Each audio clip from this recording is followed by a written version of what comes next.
Those bills are set down for first reading.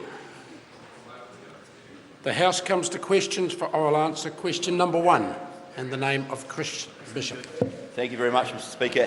Question to the Minister of Finance. Does he stand by his statement that the government's top fiscal priority is returning to surplus this year and maintaining surpluses in the future? The Honourable Bill English. Mr Speaker, as I said in an answer to a similar question yesterday from Labor's finance spokesman, yes, it does remain one of the government's top priorities.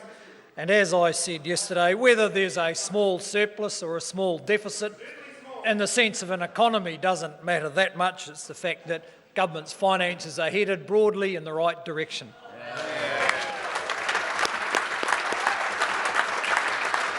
Order. Order. Supplementary, Mr Order. Speaker. Order. Supplementary question, Chris Bishop.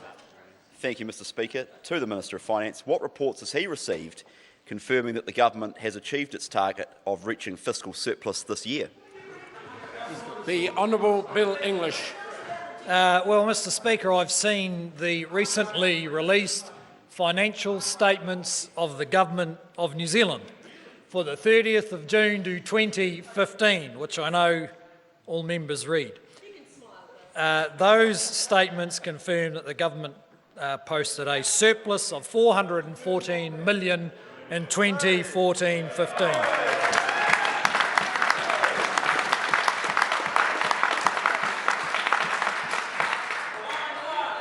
Mr Speaker, which means that the government met the target we set in 2011, despite some scepticism.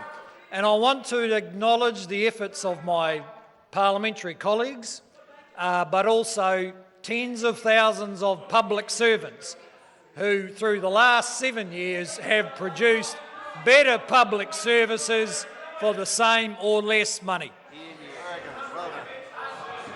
Order. Order.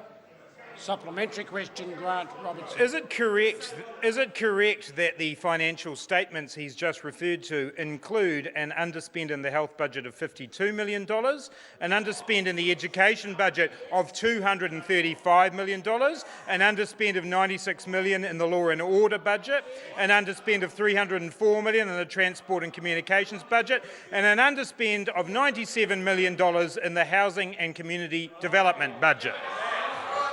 The Honourable Bill English.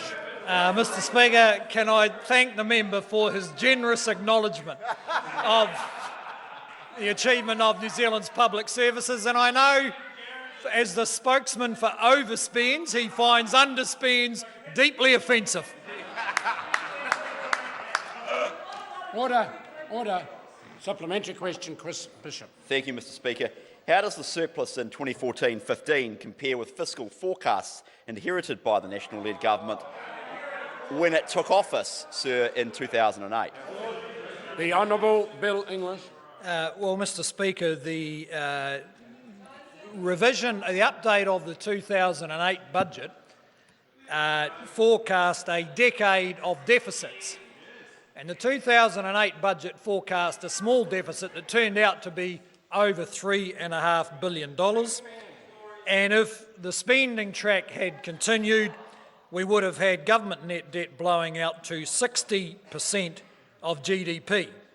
And that was partly a result of the fact that under the previous Labor government from 2003 to 2008, government spending increased by 50% at the rate of almost $3 billion per year. The last 7 years it's averaged just around $600 million extra per year. A supplementary question, Grant Robertson. Is it correct that the last time that there was 3% growth, which was under a Labor government, there was a surplus of $7 billion and unemployment was under 4% compared to this small surplus of just over $400 million and unemployment reaching 6%? The Honourable Bill English. Well, Mr Speaker, I'm happy for the member to campaign on the fiscal record of the previous Labor government, because 3 elections since have shown 3 times what the New Zealand public thought of that fiscal record. Order, Mr. Speaker. Order. Point of order, Grant Mr. Robertson. Speaker, I asked the Minister if that statement I made was correct, comparing those two figures. I didn't get an answer to that question. I got an answer that satisfied me in that I was very tempted to rule the question out because it was such a long question. So I was very generous to the member. The question has been addressed. Supplementary question, Darroch Ball. Thank you, sir. Is one of his strategies to save money in order to get to surplus, making cancer sufferers pay for a monthly doctor's certificate to confirm they still have cancer? The Honourable Bill English. Mr. Speaker, I'm not aware of that particular process, but I can tell the member that alongside many other strategies, one of the strategies to save money is precisely to address the long-term health and mental health needs of the 70,000 people who are on benefit and under previous governments did not enjoy the active interest of a government who wants to get them out of that situation and become more productive members of the community. And under our social investment approach, that's what we'll be doing. Supplementary question, the Right Honourable Prime Speaking Minister. to the Minister of Finance, what previous reports has the Minister seen on the prospects of the government achieving its surplus target this year? The Honourable Bill Mr. Speaker. English. Well, actually, I can refer to one report from earlier this year where a member of the House got up and said that the failure of the government to reach a surplus was one of the biggest political deceptions in a lifetime. But actually, I think the biggest political deception was that Grant Robertson didn't tell Andrew Little it was just a forecast. And actually, the real result has come out today, and it is a surplus, and it doesn't quite rate up there with the Watergate scandal.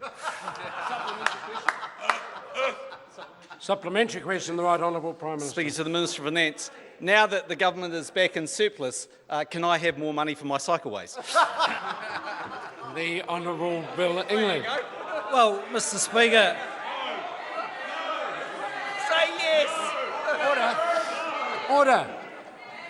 I'm interested in the answer. The Honourable Bill English.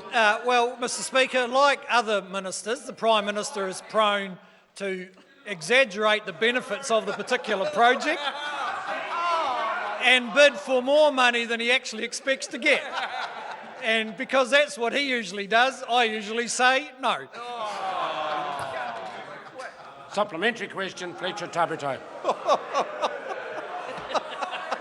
Order. Order.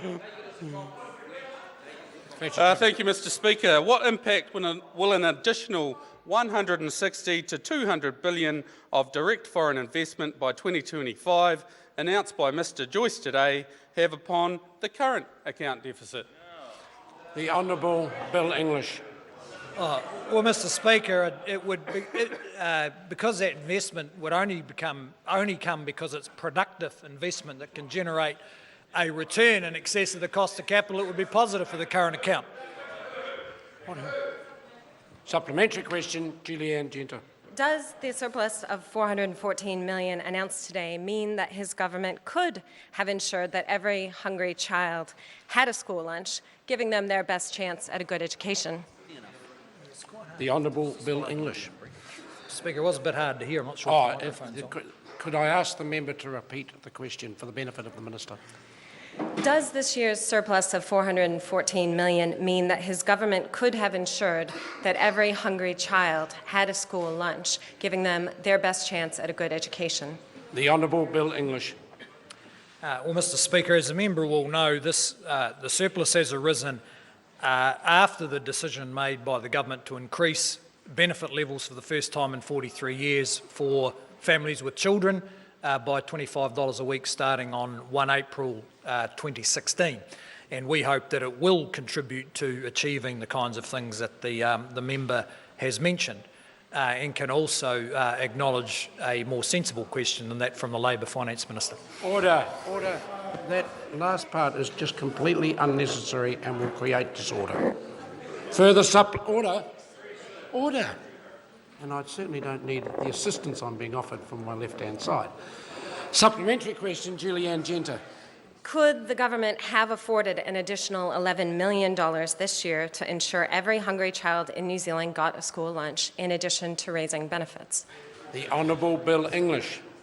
Well, Mr Speaker, the government, of course, can afford any particular decision at the margin if it thinks it's a worthwhile and effective decision. We just don't happen to believe that the school lunch program that the member's advocating would either achieve what she says or that it's the best way to achieve it. Supplementary question, Julie Ann Genter. Did cutting taxes for those earning over $70,000 a year from 38% to 33% in 2010 have a positive or negative impact on the government's ability to return to surplus? The Honourable Bill English. Well, Mr Speaker, I believe it had a positive impact, not only on our ability to achieve surplus, but also on income equality across the range of incomes.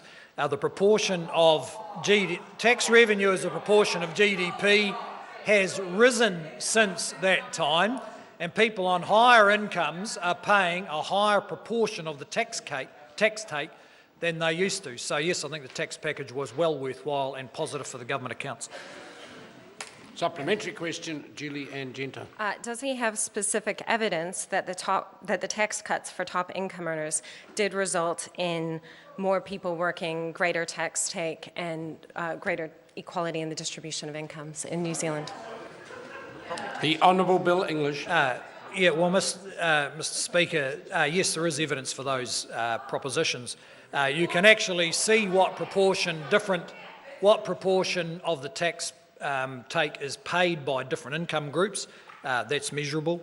And with respect to equity, I believe the efficiency gains from the tax take, the tax changes do mean we collected more revenue, and that has enabled us to make decisions like the $25 a week for New Zealand's lowest income families. Supplementary question, Chris Bishop. Well, thank you, Mr Speaker. What particular challenges has the government faced in getting back to surplus, and how has the Minister managed those challenges? The Honourable Bill English. Well, Mr Speaker, I think the two biggest challenge was the global financial crisis and the Christchurch earthquake, and in both cases the team of the Cabinet and the caucus and a large number of public servants applied themselves to dealing with some of the more fiscally challenging times New Zealand's seen in a long time. And the good news is that the economy is growing again at a reasonable level, and the costs of the Canterbury earthquake have been dealt with in a very effective and responsible manner, particularly under the charge of Minister Brownlee. And we can now look ahead to setting different fiscal parameters for managing the government's books in better circumstances.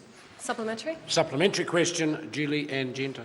Would implementing a revenue-neutral carbon tax to put a price on pollution support his goal of maintaining surpluses in the future, cutting taxes and future-proofing the economy?